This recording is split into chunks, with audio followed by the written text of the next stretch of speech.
Welcome back, guys, to another video and another podcast. This is Commando Performance Podcast, the #1 military podcast on the internet. So today's podcast, we are speaking to a lad that's just finished his candidate preparation course, so the CPC for the Royal Marines. And we're basically going to have a catch-up, chat to him, see how the course went, and get his breakdown on the course. So we was going to ask for a couple of questions on Instagram, but our Instagram got deleted. So unfortunately, we wasn't allowed, we couldn't ask any questions, but let's get into it.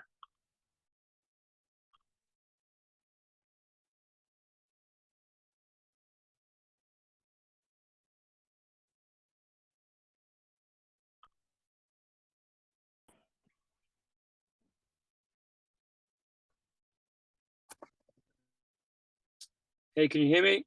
How's it going? Hi, mate. Yeah, you okay? Yeah, I'm good. Yeah, happy days. How's things with you? Yeah, mate, good.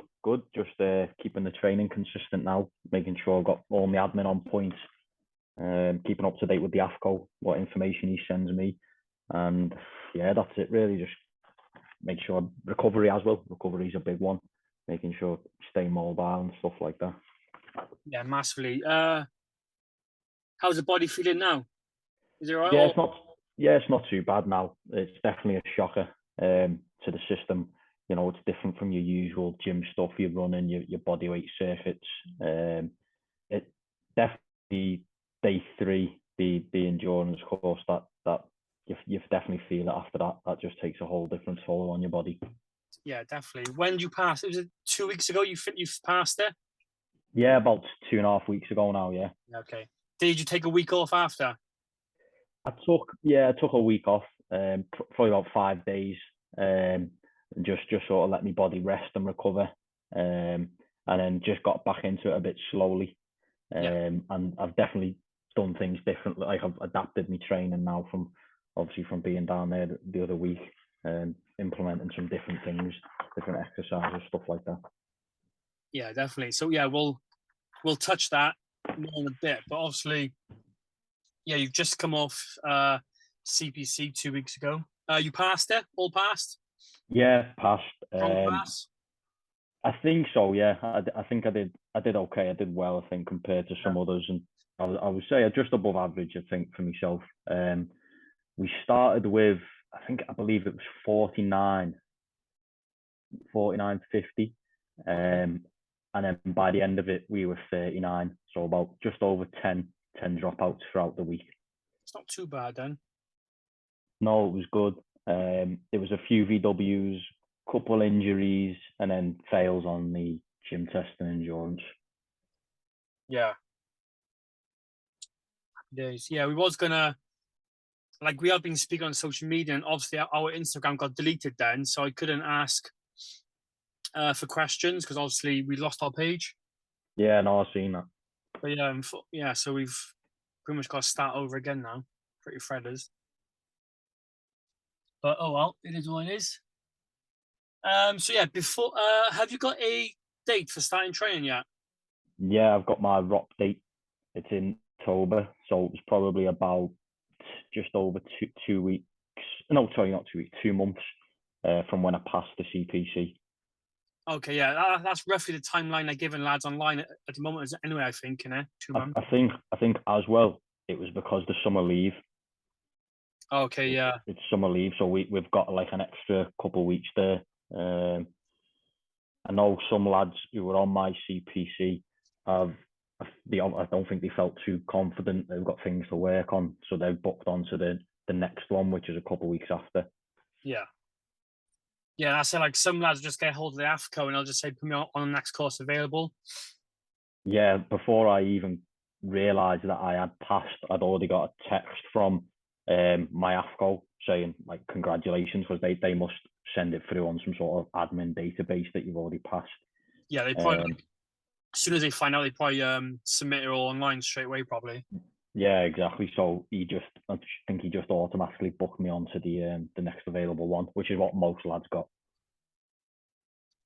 Yeah, and you want to, because when you start ROP anyway, it basically goes back to like the very basics anyway.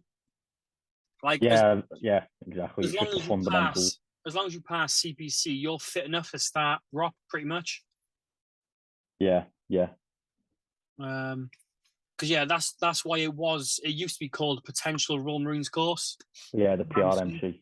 Yeah, and now it's pretty much, if you pass that, you've got the potential to become a Royal Marine. Pretty much, that's what it Exactly. was. Yeah, yeah, exactly. Because going down there, I think, I was nervous, excited. I was just nervous for the tests. I Yeah, wanted to pass them. I didn't want to fail. Um, but it was good, and a lot of lads sort of sometimes they psych themselves out. Like they think they're looking for the finished product, and they're yeah. not. Even if you're looking in the briefings through your admin and stuff like that, even the PTIs will tell you, they're just looking for potential. They're looking for that little sort of spark in your eye that says, you want to be here. Yeah, yeah, of course. And that's it. Like lads, I always get messages saying like, lads don't feel ready. I'm like, lads, you'll never feel ready. It's just one of those Yeah. things you just gotta Mm. get down there and do it. Like you'll never feel ready like for it. No, no, you won't. No. Like you can prepare and pass, like as long as you're prepared and you can pass all the tests. And then as like we'll go into it in a bit, but like the endurance course and that, it's just a mindset that is. Yeah, that's exactly what it is. Because obviously it's got a bit of its physical sort of physical ability about it. You can't just pick up anyone to go and do that because it is Oh tough. yeah. But it's more physical because there was a point on that endurance course where I think we were doing a drop set of press ups, and it was like 10-9 all the way down to 1. And I think back when we were on 5 reps, I could only do 3. My lactic acid was building up, my arms were just dead, and they're not going to fail you just because you didn't get they're looking if you're going to carry on. Yeah. That mentality. So you might be sort of in the middle of the pack, you might be at the back of the pack, but as long as you don't stop and you keep going, you keep moving, then you should pass it. It is a good mental test. Oh yeah, definitely. And that's the thing. They're trying to break lads and quit. They're trying to get lads to quit. Yeah, exactly. And if they quit, then obviously they're not ready, or they're not willing to like they're not willing to become like a Marine. Exactly, because it separates people who can pass the gym test. People who've got like just the physical ability to really want to be here. And there was a good couple times, well, once, probably twice, I questioned myself on that endurance course. And I know after They speaking to do. a couple other lads, I know they questioned themselves. And then yeah, I just thought I'm crawling through cow shit and all this, and we're going up, and then we all of a sudden stand up, and he's like sprints up that hill, and you Yeah, look at this hill, and you look where the instructor is, and you just think, you look out, he's about 6 foot when you come up to him, but he looks like a centimeter tall how far away he is.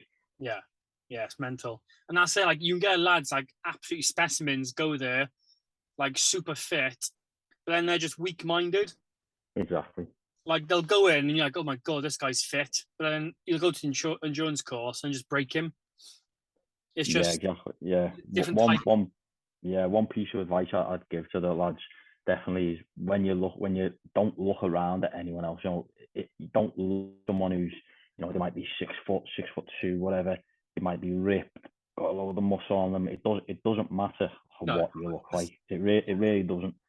Like there might be some fit guys and stuff like that, but sometimes later on down, maybe in the ROP or the basic, that that'll hold them back because they need all that energy to keep going, or the mentality is just not there.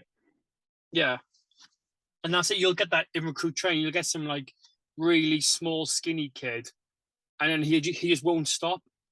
Like we had in training as well. Like we had a kid. You look at him, you're like, there's no way you're getting through this, and he's like, he got all the way through. Like, how the hell did he do that? Exactly. Yeah, it's all about like how much do you want it and how much heart have you got. Yeah, for sure. So yeah, let's get into this. So, what was training like before going down? I actually probably been training for about a good year Yeah, in this type of phys. I'd already done a bit of working out and stuff when I was younger, So I already had like some press up strength and some pull up strength. That wasn't really a big issue for me, which I know a lot of lads do struggle on that. Yeah, definitely. But I was doing, following different programs, some of your stuff, all the body weight stuff, the running programs, different interval sets.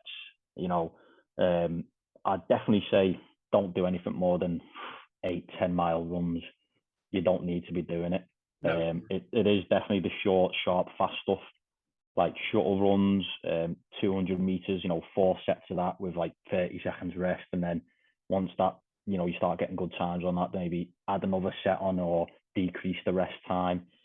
And 800 meters, 400 meters, maybe 1K, say nasal breathing only, then a minute rest, 3 of that. And sometimes I do just a steady 3 miler, steady 5 miles, steady 6 mile. And then I might do 1 mile best effort, 1.5 mile best effort, but generally not going over 3, 4, 5 miles. Yeah, and that's spot on. It's like, and like I try and say that as well. I try and get that across to lads. Like lads will message me and they run like 15, 20 miles like twice, 3 times a week. I'm like, you don't need to be doing that. Yeah, It's like you the don't. short, sharp stuff you need to be doing. And Yeah, that's they'll do exactly the what same it is. in when you go through recruit train, you'll see the same thing as well. You'll do exactly the same thing. It just be like short, sharp sprints, like hill sprints, stuff like that. Really. Yeah, hill sprints you need to work on the hill sprints because I know that definitely helped me in the endurance course. Oh yeah. For the what do they call it? It's it pays to be a winner. Yeah. Yeah, that was Even though it doesn't. Yeah. I mean, you just need to definitely get some hill sprints in because there was definitely lads there that I spoke to them about their training, and I remember one lad saying to me he hadn't even trained for like the bleep test or anything like that, but that was on him. I think he passed it, but you just want to go in as prepared as much as you can because one, it's going to prevent injury. That's a big thing. It's going to prevent injury. You're not going to get little niggles because you're not used to that type of working out, and obviously feeling confident with passing the test. It's mind blowing. Lads go down and they say they haven't prepared for the tests. It's like, what the hell have you been doing? Yeah, exactly. And I think the reason it took quite a while for me is because I had quite a long medical process. So I'd been training for a while, and I was already sort of fit anyway. But I think with this new process that they've brought in, if you're a lad who's never trained, you're quite skinny. You can't do any pull-ups or push or very low reps. You're not done any running, and you get through the medical very quickly, and then you're straight onto just training for your PJFT then, and all you've done is 20 burpees, 20 push-ups, 30 sit-ups, 5 pull-ups, minute plank. That's all you've been training for. And then you get past that, maybe your first time, maybe your second time, and you've only got maybe a month then till your CPC. Yeah. So you haven't got a lot of time to get in that extra training. No, and that's another thing I try and get across is lads train for the specific tests. Yeah. So they'll sign up and they'll just train for the pre-joint fitness test, and then once they pass that, they'll then train for CPC. I'm like, you're doing that completely wrong. You got to train for everything. Yeah. You do have to mix it up, the training. You need to get at least a good year of training. And yeah, because like you said, by the time you pass pre-joint fitness test, you could be on CPC within the next 4 weeks. Yeah, you could be, and that's how there was definitely 1 or 2 lads there that had happened to. Oh yeah, and you can tell that's why they failed, because they physically weren't there. Yeah, and it's definitely like there's no way you're going to prepare in 4 weeks for the CPC. No. Not if you've just been training for the pre-joint fitness test alone. Yeah, it is a good test. Do like that PJFT. It's a good test, and even when I was speaking to a lot of lads down there, they just, when it sort of first came out, maybe about a year ago, they said they were looking at it 6 months ago. They was thinking, oh yeah, this looks easy, because as I said, you show someone that workout, you think, oh yeah, that's easy. But what makes it, 10 times harder is the strictness of the movements. Yes, definitely. That just increases the difficulty of it. It goes right, and then that's where you'll get people flagging on round 2. but it's just they haven't built up that sort of core strength as well. Yeah. Yeah, definitely. So yeah, day one, what was I like?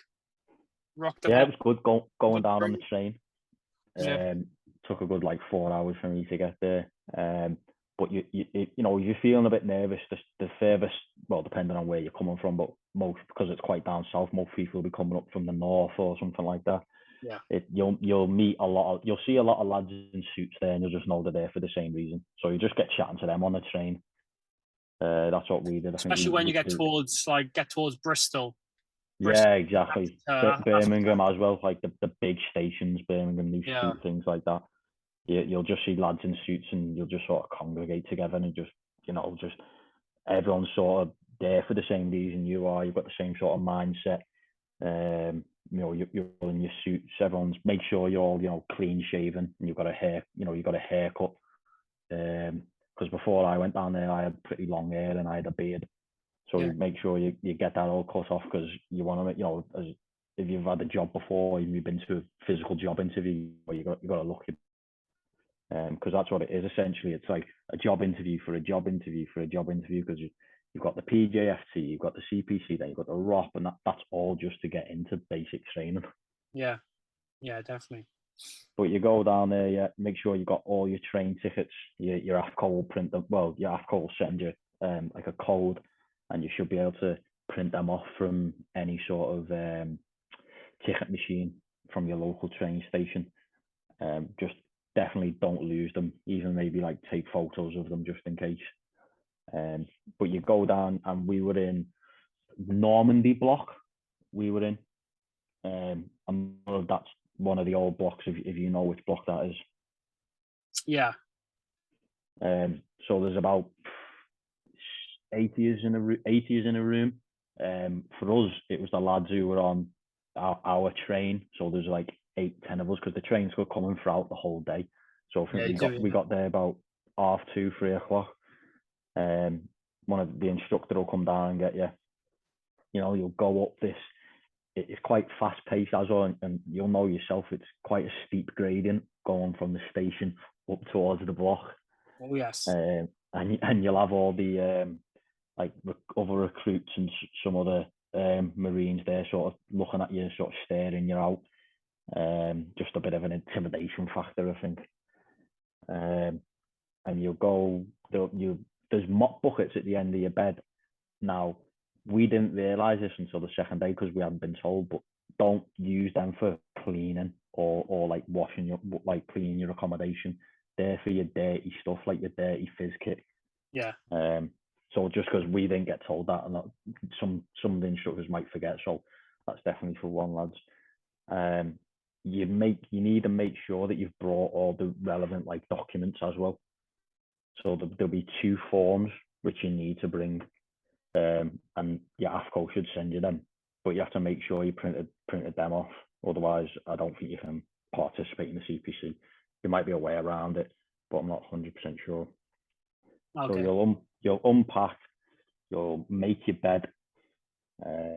You might get a little bit of a thrashing, and these are sort of constitute about 50 push-ups, maybe 100 push-ups. You'll learn very quickly there's certain things that the instructors don't like. The staff. One of them will be things like hands in pockets. Yeah, that's a big one. That's a big one, exactly. I won't mention any of the other things, because let everyone find out a bit of a surprise.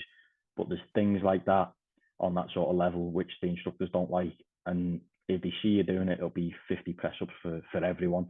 Yep. And it'll be in the yard, and it'll be in your suits, so not the most comfortable stuff to wear, with your big long sort of pointy dress shoes on, trying to do press ups in them. And it'll be all the way down to the ground, all the way up, same big tricep press up, and you don't want any noises being made, any little girly noises, nothing like that. Just make sure your whole body's straight. Otherwise, anyone who puts their knees down, bang, you're going to have to start that 50 again. Yep, definitely.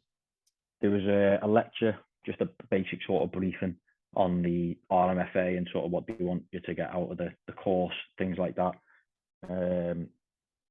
They tell you about like the pass marks and things like that, and what time to be down there.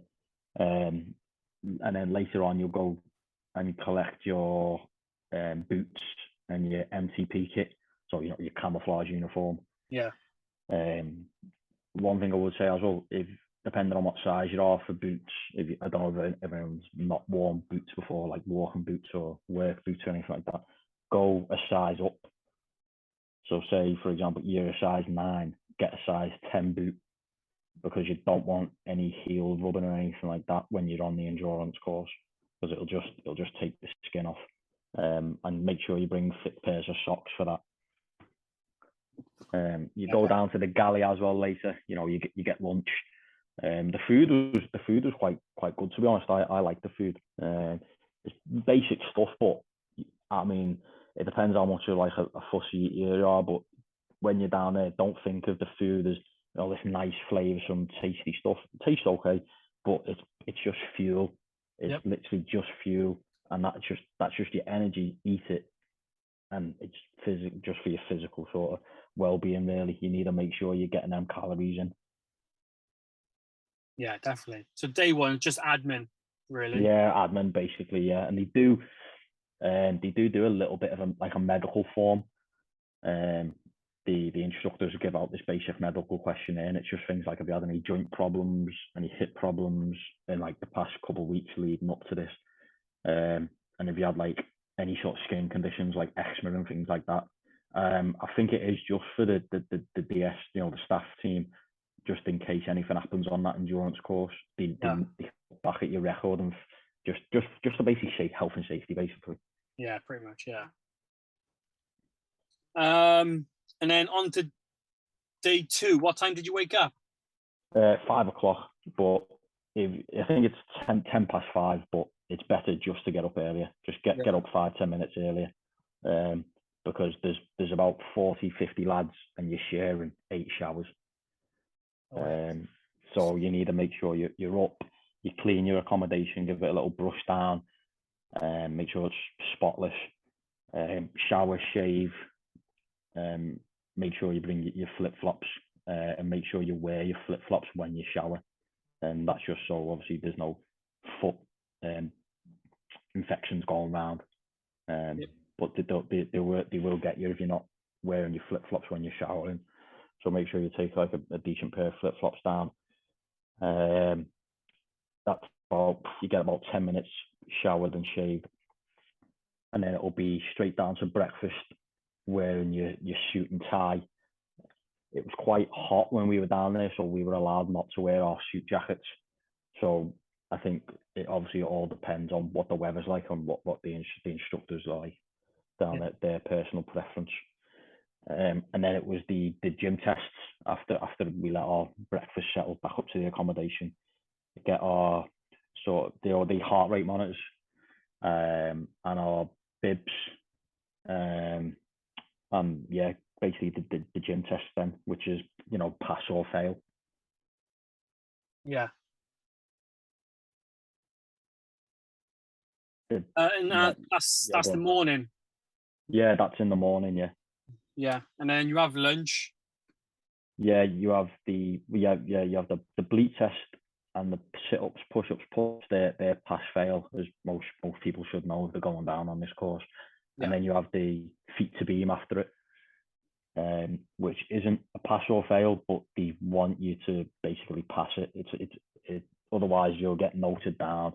Then at the end of the course, you'll have to stay behind in the very end lecture, and the sergeant PCI will just basically tell you, we want you to go away and practice it, I think. Yeah. And then you have you have a shower after basically each physical session. So we went back, had a shower, go to your accommodation, and then I think we were meant to have a lecture, but it was cancelled. That was on coping mechanisms, I think. I think that was, I'm not sure exactly what it was because we didn't do it, but I think it was sort of strategies, maybe dealing with, I don't know if it was like a mental health thing or if you had like a family or stuff like that. I'm not 100% sure. And then we had the high obstacle course, which was pass or fail. That was On bottom interesting. field.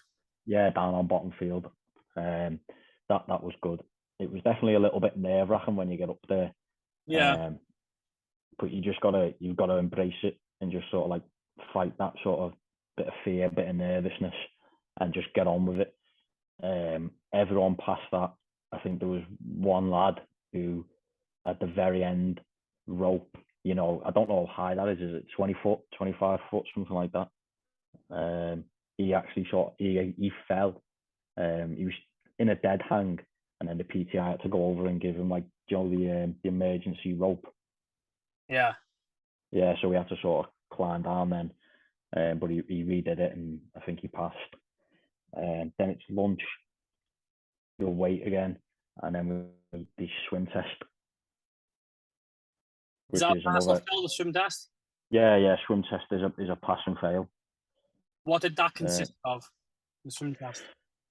You do a warm up, which feels like a workout in itself. Yep. So I remember coming off the warm up in the pool, thinking, "Oh, am I ready for this?" My heart rate's got me going a little bit, but that's what a warm up is. It's designed to be a pulse raiser. One thing I would say, which I didn't practice, and I don't think I ever have, is your butterfly. Just get a couple whips in of your butterfly if you can. It's nothing major, but it will help, because there's a couple lads who were sort of struggling on the butterfly, and you don't sort of want to look weak in front of the instructors. Yeah. It's that's not the most common movement you do, but I'd just maybe have a little practice at that. But it consists of the 3-meter jump, diving board, just basically a sort of confident walkout. Yeah. And you go you spread your arms to the side as like a star jump, and then just before you hit the water, go to like a pencil. So feet together, hands together, and then it's 2 laps around the pool, breaststroke. It's not time, but they just want to see good form. Yeah. And I know a couple lads that practice breaststroke, but they'd practice the one where your head goes under the water and you come out. Oh, like you sort of submerge, and I don't think they're looking for that. They're looking for where you can just keep your head above the water constantly. Yeah. So that practice sort of that type of breaststroke. 2 laps around, then you come underneath sort of the underneath the diving board next to the PTI, and it's 2 minutes treading water. And then you will raise your hand, ask for permission to leave the pool, and yeah, you'll get instructed out, and then back to the go and get changed. Okay, yeah. Happy days. Not too bad then. No, it's not too bad. I think I was more nervous for it than what I think. I just sort of overthought it a little bit, but it was easy. It wasn't too bad. I mean, there was a couple people past me on the laps around the pool, but don't let that get to you if that happens or anything like that. Just think of yourself, because they might gas themselves out, or they might get cramp, things like that. So just focus on yourself. Make sure you're doing good form, and yeah, you should be fine. But obviously practice doing 5-minute, 10-minute tread and water, as many lengths as you can do without stopping. But yeah, definitely practice it, because it is a pass or fail. I've heard in the past that they have had people fail on the swim test, but we didn't have anyone fail. Yeah, I've heard like a lot of lads failing it before. Yeah. And then yeah, it's a shower after that, and then a thrashing, because I think we racked up 150 press ups. So we have to go back and do that, and then it's a Q&A with the diamonds. Okay, yeah, that's normal. Yeah, so that was just everyone's just asking their own personal questions, stuff about how if they've got girlfriends, how did you cope with that? What was your hardest commando test? Injuries. You'll find out the questions you want answered when you go down there. Yeah. And then the endurance course. We've only got 10 minutes left, so. Yeah, no, the endurance course, that was definitely the hardest thing on there. It was by far the most difficult. I think we lost 3 lads on that. Two were injuries, and I think one VW'd. He just couldn't carry on. Don't think he was mentally there. But definitely practice going on undulating terrain, through like woods and up and down hills, things like that. But it's just mental.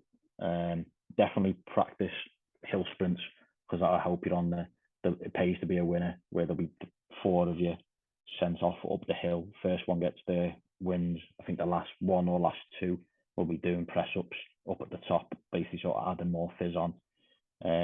It's a lot of running with circuits in it. A lot of flutter kicks. I remember the part which mentally sort of got me was when we were doing the carries. We did about 6-7 carries, and there was a point where I thought, I can't carry on. Like, this is absolutely killing me. And my guy was pretty heavy.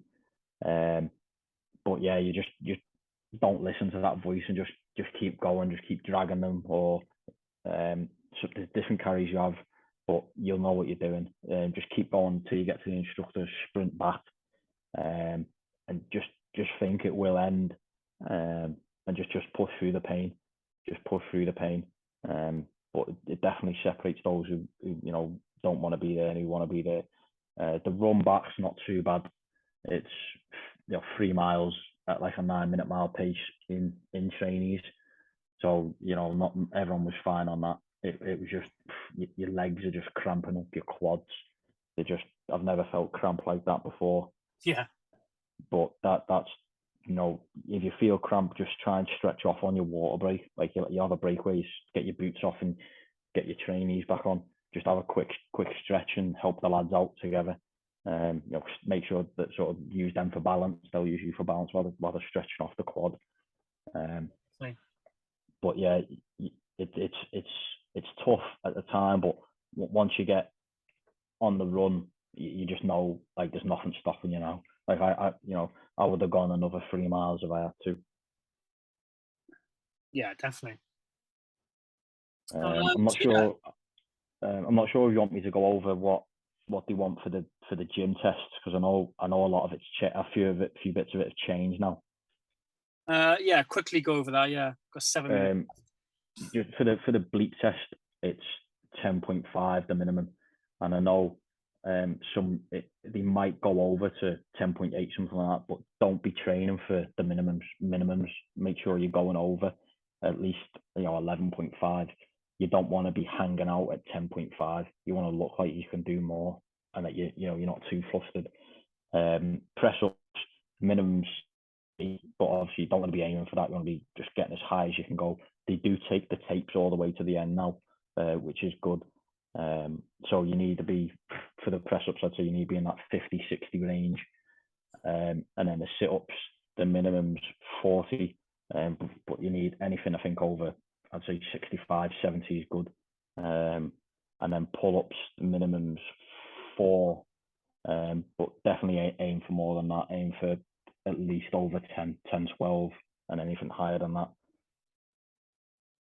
Yeah, definitely. Happy days. So the last 5 minutes, what's your training looking like now? Leading to recruit training. Yeah, I recently joined a strength and conditioning gym, which is, I think, perfect. They're hard to find, those type of gyms. Luckily, there's one near me. They haven't got your usual pure gyms or JD gyms, things like that. They've got prowlers, assault bikes, battle ropes, a lot of sort of strength and conditioning work. So there'll be some sessions where I just go and just use the prowler for half an hour, because I know the carries and things like that were a weakness of mine, like the pushing and pulling. So I'll just go on the prowler, or I'll get like a 30 kilogram Bulgarian squat bag on one shoulder, and I'll sprint the track, which is about 20-25 meters with that, come back again, swap shoulders, come back again, and then maybe pick up 2 25 kilogram kettlebells and just do farmers carries, come back with them, and then maybe do a 15-20 cal assault bike, a couple rounds of that. Nice. Sounds good. So yeah, it's been like a functional fitness gym then. Like Yeah, CrossFit. basically functional fitness. Yeah. Yeah. I wouldn't recommend CrossFit for anyone because I think it's just too injury prone. But some of the more functional strength stuff like your sled pulls, your sled pushes, things like that. Yeah, Your definitely. Yeah. kettlebells with your farmers walks. It just gives a lot of good grip strength as well, like dead hangs from pull-ups that'll help you on the beam for the pull-ups. Yeah. You still training for the bleep tests? Yeah, still training for the bleep tests. Yeah, I think you do that in the first week of ROP, I think. Yeah, I'm not too sure. A lot of the details on the ROP, whatever the marks are and pass marks, things like that. But I know you do. I think you do the swim test early on. But yeah, I think the bleep test is 11.5 now. I think it goes up to. Okay. Yeah. So yeah, just I trained a lot of it on for the bleep test on grass, which is a little bit slippier, and so it makes it a little bit harder because you've got to close the distance faster. Yeah. Because you've got to decelerate so that you don't slip. So I think that helped me out because then when we did it on the sports hall, it was a lot easier. Like there was no slippages and it just worked better. But I'd recommend maybe doing it on grass if it's a bit dry, things like that. Yeah, definitely. Yeah, I definitely recommend the grass. Yeah, And it's just a lot softer as well for the body. Yeah, exactly. It's a lot softer. You don't feel that hard impact. Yeah. And I'd also recommend people if people are maxing out on the sit-ups, press-ups, pull-ups, just play the tape again, and just keep going. Yeah, definitely. And also the PTI said this, and I think it's quite good. And I was already doing this, but do like your bleep test and then your push-ups, sit-ups, pull-ups, and count that as sort of like a warm-up round, and then go again and use those results as you sort of find as you're working set. Yeah, I see. Yeah.